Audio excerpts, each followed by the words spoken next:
Hello and welcome back to the Reapers. Today we're in our Su-27 and we're looking at HUD modes, HUD symbology, air-to-air missiles of various types, and air-to-air guns. This video covers the Su-27, also the Su-33, the MiG-29 of the three variants, and the J-11A. Although those planes aren't all identical, they're similar enough that we can do it with one video and one plane and we won't lose any major functionality. So before we get started, let's have a quick look at what controls we're going to be using today. So just controls. So let's start with weapon fire to fire the missiles. Target lock to lock a target with the TDC. With the TDC we'll have target designator up, left, down and right. The HUD modes, 1 navigation, 2 beyond visual range, 3 close air combat vertical scan mode, 4 bore sight mode, 5 helmet mounted mode, 6 longitudinal missile mode, and we won't be doing air to ground, 7 or 8. I to turn radar on and off, O to turn the EO electrical optical system on and off. U we may use to switch between RWS and TWS track modes. Display zoom out, display zoom in. We may use radar pulse PRF frequency select, scan zone up, scan zone down. This actually elevates your radar dish up and down. And we may use scan zone left and scan zone right. We've got our 73s on the outside of our wings. They are low range IR guided missiles, passive IR guided missiles. We've got the R-27ET, that is the big IR guided missile, which you can see the next one in, which with the black cap. If you can see under the belly of the craft, you can't, so you're just going to have to take my word for it. We have R-27ERs. These are radiation guided missiles, or radar guided missiles, and we're going to be firing them all at a targets and showing what information we get and how we do it best. Now, regarding the radar and the electrico-optical system, which I can call the IR radar sometimes, that's not a true description of it, but it's just a slang word for it. I've already got a video out for that, so I'm not going to go into how they work. I'm just going to instead use them, and you can see me using them. Okay, so we've got multiple targets in front of us. The first thing is, let's set ourselves going.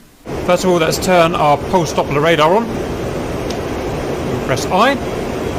We can tell our radar's on because we have an ILL symbol down here. Right, now before we actually start scanning for hostiles and whatnot and shooting things at people, we've got to go through the HUD modes.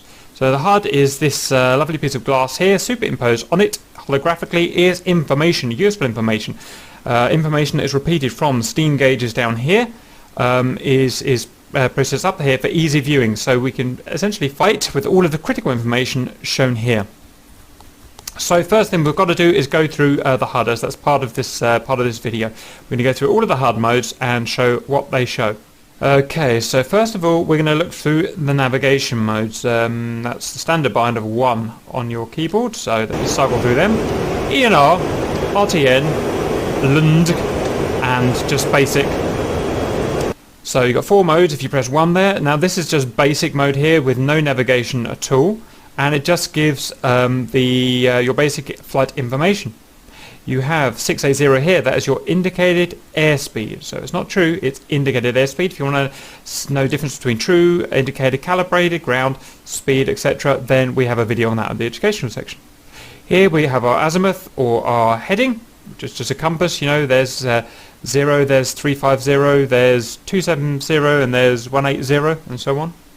Here's our altitude. That is, I may need correcting, no, I don't need correcting, that is barometric altitude in meters, so we're barometric 2850. If we went below a certain altitude, I think it's 1,000 or 1,500 meters, it would change to radar, which is going to be more accurate, and that will have an R after it. Very useful feature. Really good information. It's the best HUD in the world, the flanker HUD. Really, really good stuff it tells you. Wish the F-15 gave you all this. Next is climb sync rate. So this here is the climb ladder. So if we're not climbing at all, we're going perfectly level. This arrow here would be directly neutral here. If it's slightly up like it is, then we're climbing a little bit at 1. 1 I think is 1 times 10 meters per minute. So it's 10 meters per minute, or no, 100 meters per minute. That's 100 meters per minute, I believe. Then let's just show that changing briefly. There you saw I climbed, and it's now up to 20 meters per minute, sorry, 200 meters per minute. Let me get back down now. Next thing is our roll indicator. So you can see here as we roll, we're at 0 degrees there, 30 degrees there, 60 degrees there. So 60 degree roll or a 90 degree roll. Let's put that back. Our heading indicator, i.e. where the plane, no, sorry, not our heading, our pointing indicator, i.e. where the plane is pointing is that cross there. Annoyingly, the flanker type HUD doesn't have a velocity vector, which shows exactly where the plane is flying. Remember, if a plane is pointing here, it's essentially it will never be actually flying there. It will be flying at a slightly different angle, probably down here somewhere. That's just how flight works. There is no vector indicator of where the plane is actually flying to, like there is in the F-15, so that's just something to bear in mind. Now we have a ladder type gauge here as well. Now I've never understood what this is. If someone knows, then let me know that. In addition, we've got a horizon line here. Now it's not displayed over the horizon per se, it's this long line here, but probably the best thing is if I just show you in action. So when I'm pointing down like that to the sea, it's telling me the horizon is up above our direction of point. And if we are up here, pointing above the horizon, it's telling us that the horizon is down below our direction of point. We also have not our climb rate, but our climb angle. So we have a number here, you see 1, and let's watch it as we climb. See, as our angle of climb increases, this increases here. I think it's in degrees, so I think that's 7 degrees. 20 degrees and all the way up to 90 degrees. I may be slightly wrong on that. I'm not much of a flanker driver, so I may need correcting, but that's essentially what that is.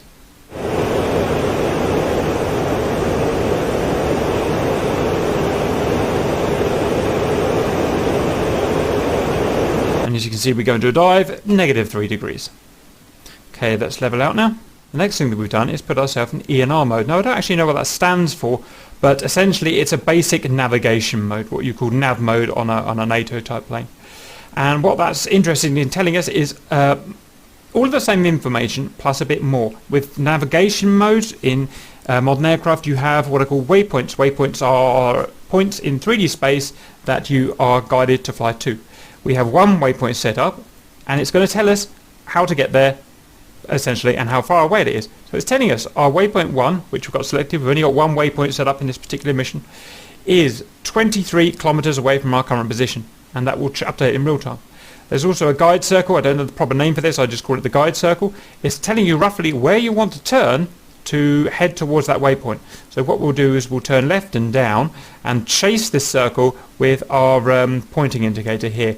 Once the circle is directly in here in our pointing indicator, that means that we are pointing directly towards that 3D point in space. That is our waypoint. Above our actual speed is our target speed. So that waypoint will have a target speed assigned to it. That is how fast you should be going at that waypoint, and it's 520 clicks per hour indicated airspeed. And that also has an altitude, because it's a 3D point in space, and it's telling us there above our actual altitude, it's telling 3048 is meters ASL is where that waypoint is. So let's go and find that.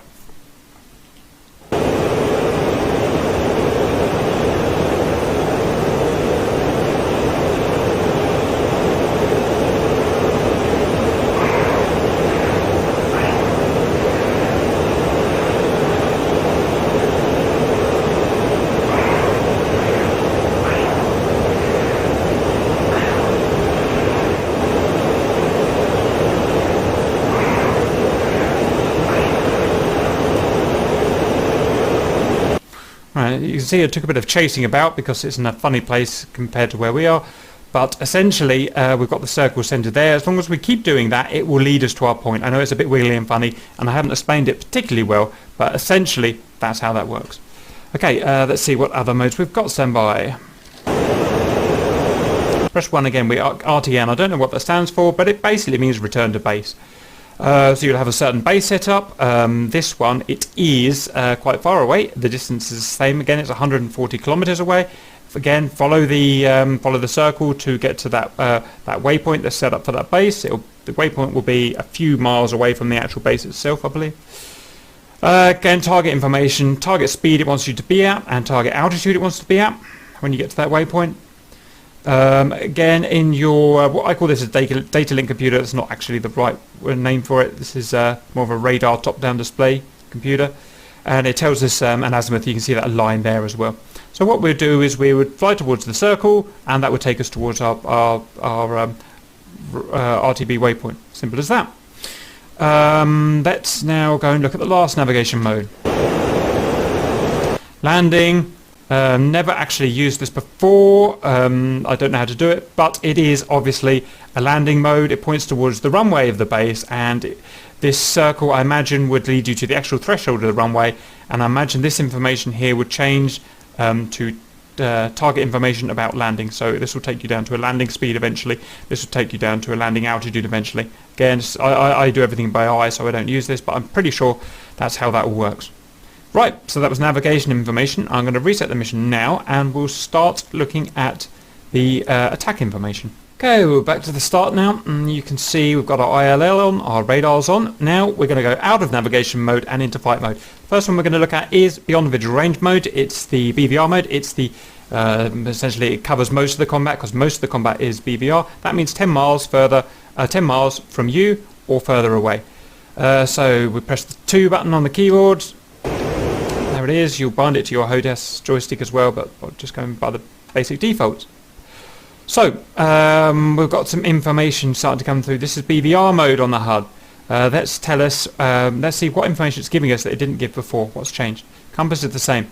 Speed is different. It's now telling us 670 true. So with navigation mode, it was telling us our IAS, our indicated airspeed. With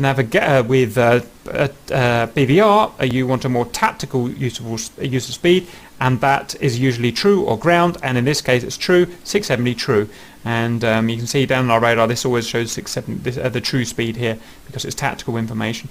ASL here again is the same. 10, I still don't know what 10 is. ILL, the radar's on. Weapon indicator here, so this is telling us which weapon we've currently got selected, and it's a 27 ER, and you can see in our display here for what our weapons, our weapon station, it is these 4 here. Those are the ones we've got selected. That's fine, we'll stick with that. ILF, I never really know what that means, but essentially it just usually seems to mean that you've got your radar on and in a standard mode. SCN here, that's the type of radar emission or the type of lock we're trying to achieve. We'll play with that later. And Bvr, that's it. Yeah, sorry, I meant to say I've done a proper video on the use of the radar. I'm not going to go through it now, so we're just going to actually use the radar. So stand by as I unpause. And we have some targets.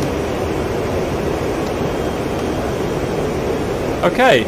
Got 2 targets. They're 100 kilometers away, roughly on the nose. Let's lock target 1 up. We've got some more information. So I moved the target designator onto the hostile. I clicked the target lock button.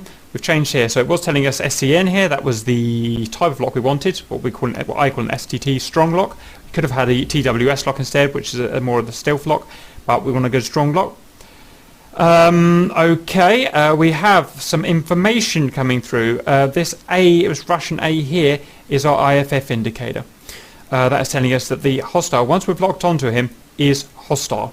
If it said AFR, that would mean it's a friend. And if we unlocked, you can see that it's just 1 row of dots. That means it's a hostile. If it was 2 rows of dots, that would mean it's a friendly. So we're good to lock him up, we're good to shoot him down. Locked him up again. More information. So again, we've got a guiding circle in. It's telling us basically where it wants us to fly to get an optimal shot on the hostile. As well as that, we've got more information. We've got a good description of the plane from our pulse Doppler return. We can tell that he's doing 490 true speed. We can tell his altitude there in meters ASL, and we can tell his aspect. He's hot, pretty much bang on us, slightly to the left. We've got our ladder range gauge here. The top, so that's 200 in this case, that's about 80, that's about 60. That there is the maximum range that we can shoot to get a possible hit, assuming that the aircraft just flies straight and true towards us. This here is the optimal range for hitting the target. So I think the calculation is, even if the hostile takes avoiding action, there's still a 90% chance of killing the target once we are within that range there, the second one. And that arrow there is exactly where we are in the range gauge. And all missiles have a minimum range as well, and that one there will be the minimum range, will be 1 or 2 miles. So let's head towards the target, let's follow the circle and do what it's asking us to do.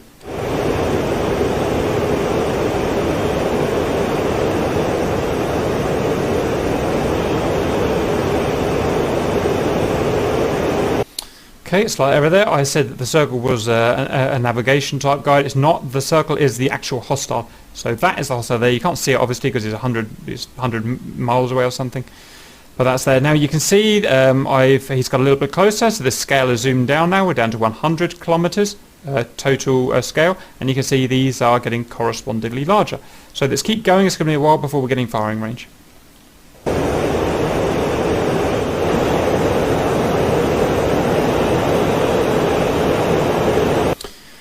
Well, let's pause there. Took a couple of minutes, but we've closed up. We're now about 45 kilometers away. That's our maximum firing, computed fire range, our optimal range there, our minimum range there. There's the hostile there. Now we're just going to introduce the aiming dot. So you see there's a dot there, right there. It's not quite in the center of our crosshair. Remember, our crosshair is where our plane is heading. That aiming dot there is exactly, we want to center that perfectly in our cross, our heading cross there. And that dot is an aiming dot, and what that does is it adds any lead that we need to add on to take the shot. So like firing a missile, like firing a gun, when something's moving left to right slightly, you need to add a bit of lead to it. This is our lead calculated aiming dot. So before we take the shot, we've got to center that. Very important. If you don't do that, the shot will be very inefficient.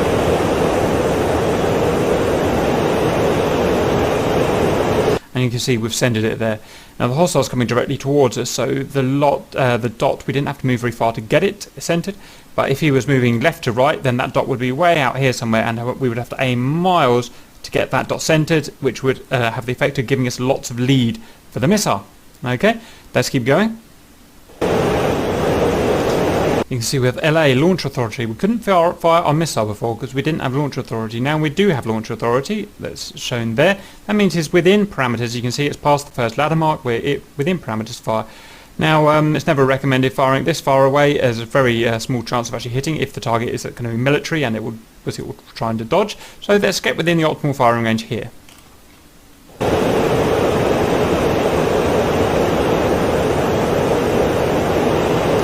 That said, it was actually quite useful if we miss on purpose. Let's fire now and see if he can dodge it.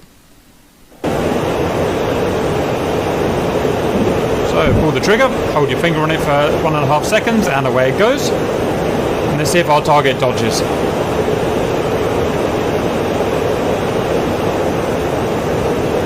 I don't think it's going to dodge. It's a civilian aircraft.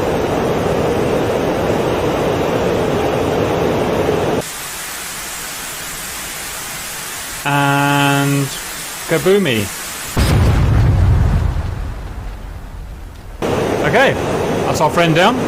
I have to find a new target now to shoot down, but let's carry on. So that was our basic Bvr mode with radar. So next we want to show oh look, there's one there. Close range mode with the radar, and that is bang on the money. So let me just have a drink and then we're going to go shoot this guy down. Okay, I'm going to turn right onto this guy here.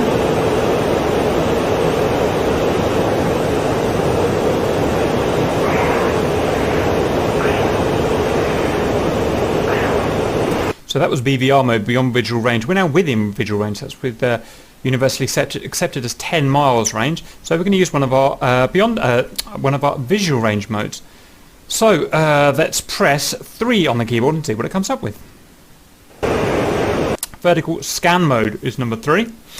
Right, so we've got 2 lines here, and the space in between is what we're going to be scanning for. what the radar is going to be scanning for. It's a way of essentially aiming the radar, essentially.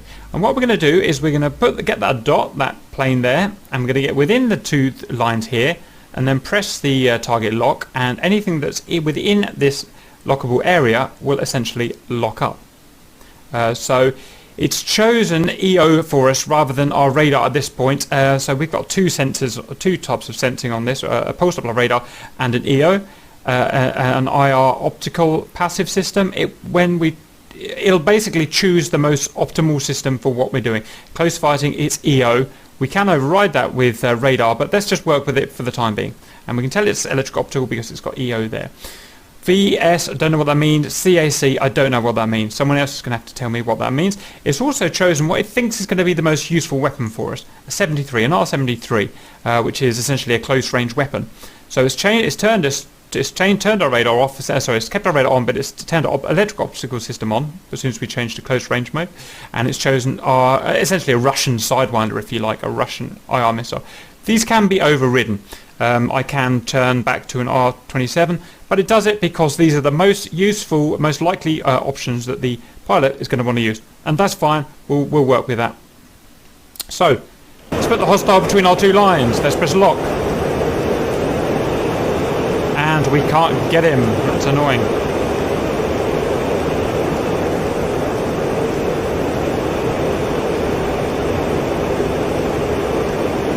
And there he is. So, you saw that I was pressing lock lots and lots and lots and lots there, and I couldn't get a lock. And that's fine. That's how radar and EO work sometimes. I'm looking at it and it looks like an A10. It is an A10. A10 has a very low heat signature, especially from the side view. It's designed to be that way. And so you have to get very close sometimes to get a lock on a plane like that. Also, even when I turned the EO off and I was using just the radar, I still couldn't get a lock on him. And it was just the particular aspect that the hostile was at. You can see he was moving left to right with me. He was also illuminated against the sea, or against the ground we should call it, in comparison where I am.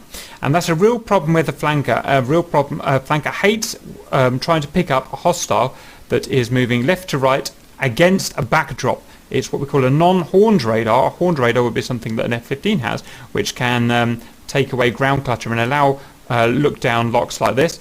The flanker, although it can do look-down locks, obviously, it is much harder. And you see, we had to get within 6 kilometers to lock this guy up. So that's just a limitation that you have to be aware of if the target is essentially below you and silhouetted against the ground. Now, that wouldn't have been a problem if we were lower than him and looking up. If we were looking up, so he was against the sky, we wouldn't have had that problem. The radar would have found him very easily. So it's just a limitation in design of radar this particular aircraft has. Out of interest, we've got our information also shown down here on our top-down radar display, but at this point it's all visual range. It's all visual stuff looking at the cockpit. Right. So other than that, it's business as usual. We've got our EO on and EORL, so I believe that means EO is on and it's got a lock on a target. It's got our range information there. It doesn't have our aspect information, interestingly. I don't know why it doesn't have our aspect information. It's got a range and it's got our usual range markers. So it's telling us here, I imagine the maximum range marker would be up here out of view. So this would be, in this case, the optimal firing range marker, and this would be the minimum firing range marker. So I could go unpause it. I could press fire at that point and he would be dead. He's got no way of escaping an R-73 shot like that. Okay, let's go on to the next mode. That was mode 3. Let's go on to mode, let's unlock and go into mode 4.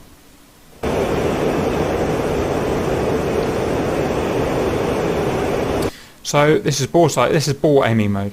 So rather than two vertical lines, we've got a circle, which is our bore. Again, simple as all we've got to do is maneuver the aircraft so that the hostile is within our bore circle, and press lock, and it will try to lock anything that's in that bore circle. Again, it says right, okay, you're within combat, within visual range, so it's chosen EO for us. We can turn that off if we like, and it's chosen an R-73 for us, thinking that we're going to be in a dogfight most likely. So let's try and lock him up. We locked him up easily this time because even though he is dropped against the sea, we're just close enough that either the EO is picking his heat up or the radar is just getting enough of a signal. Really close now, within 4 kilometers. Everything is the same as what we've been looking at. Our first two timing markers, the optimal and the maximum, are way up here now, and the minimum is down there. Again, fire a shot and it is dead. As simple as that. You'll notice that there's no lead aiming dot, or maybe there is, and I can't find it. So let's go and have a look for the lead aiming dot. No, in visual range mode it doesn't look like there's any aiming dots, so you have to aim by hand, aim by yourself essentially. So I would want to put a lead of about there. So I want to fire this missile, not aiming at the target, but aiming in front of the target. So I've got to compute my own lead. Only other thing to note is that AFR, it's picked it up. Remember, this is the IFF marker here. It's picked up AFR. AFR means friendly. So in this particular scenario, this is a friendly, so we wouldn't want to shoot him anyway. Okay, let's go on to mode 5. Stand by. My favourite and the best mode ever invented by anything ever is this. Helmet mounted mode. Absolutely beautiful. I use it all the time. So it's no longer fixed attached to the aircraft per se, it's attached to your head. Look, I'm moving my head around and the ball is moving with it. So that hostile could be there and I could still lock him without my aircraft pointing at him.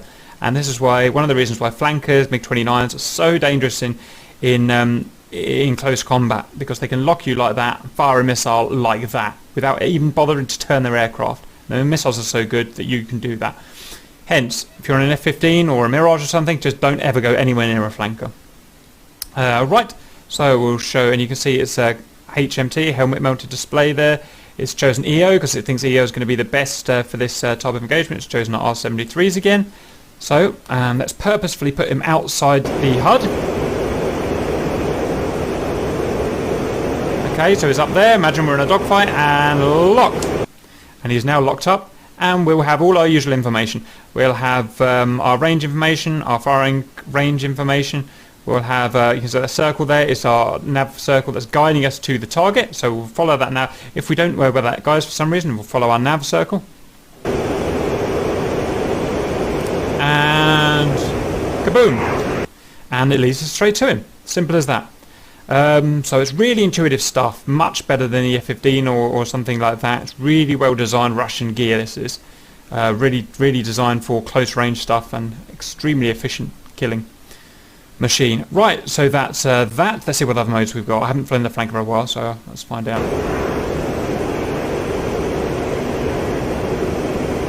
6, longitudinal aiming mode.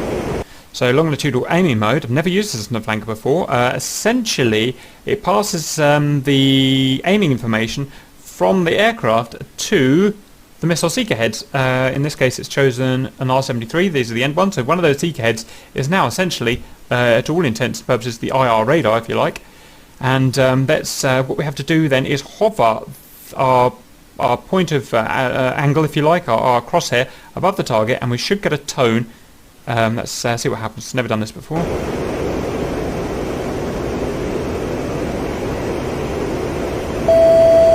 There you see there, we hover above where we think where the target is. We get a launch authority and a tone to fire. That is one of these seeker heads has identified a heat signature, and then we would just fire and shoot him down. As simple as that.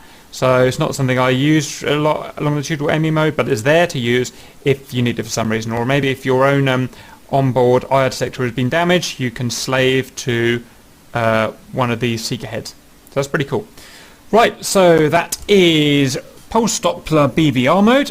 We've also done the short range aiming modes, which you can use radar or EO for. Now we're going to go on to the gun aiming mode. So we can use the gun in two ways. First of all, you can use it with non-radar direction or with radar direction. So this is non-radar direction. I've turned the radar off. It doesn't know anything about any hostiles now, the radar. So all we get is this old-fashioned gun funnel. I don't really know what it's called. And I don't really know how to use it. I know you have to put the hostiles' wing tips within the, within the this kind of V-shaped thing here to aim. Let's see if we can do that out of interest.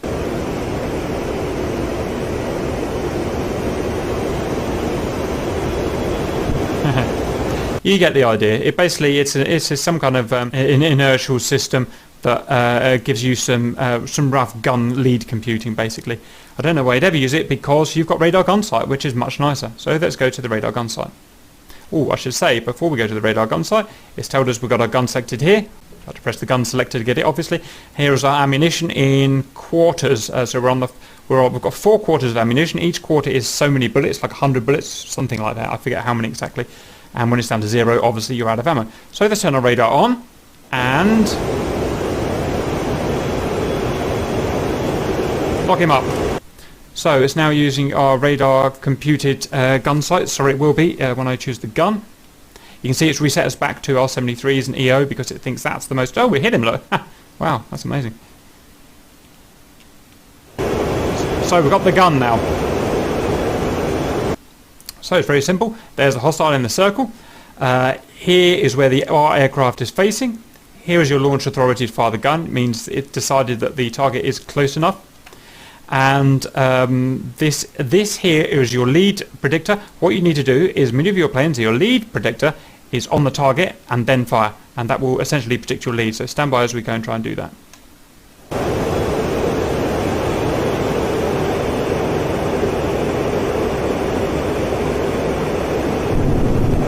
Boom! Beautiful.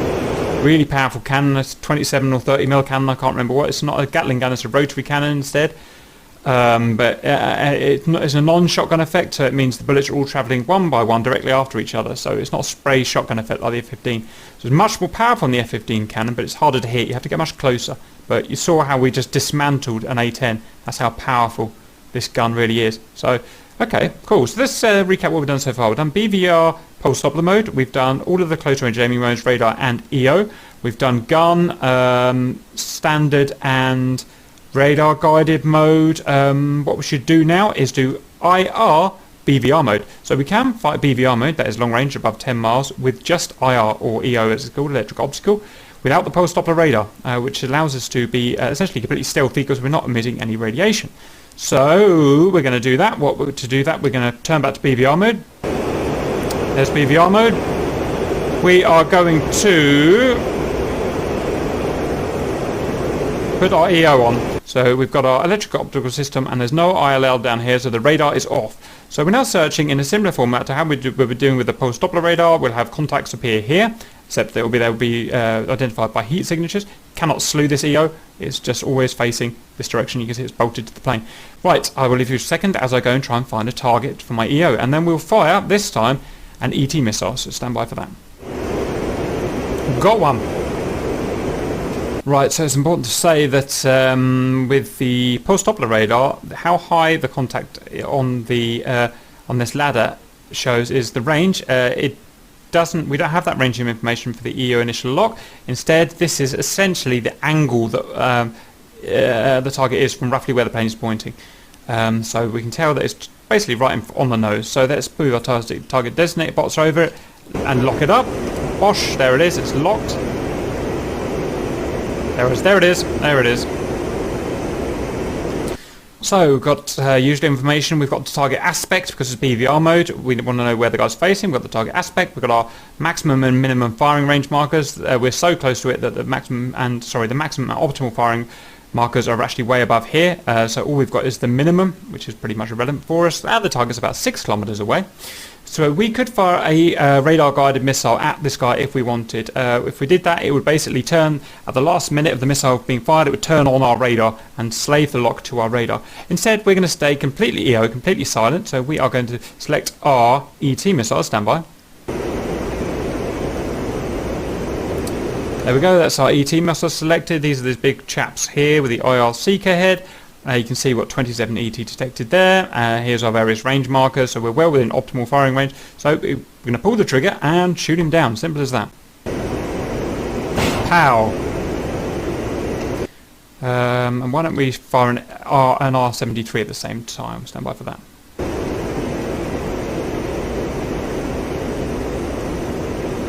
Pow! So you notice, well, it's too late now, but to be able to fire the missile, you have to have launch authority. It will say LA here. If you don't have that launch authority, you cannot fire the missile. You can override that, but just on standard practice, you cannot override that. So that target will still be generating heat, so the missile will still seek and destroy that target again, I imagine. Let's see if we can lock onto him again.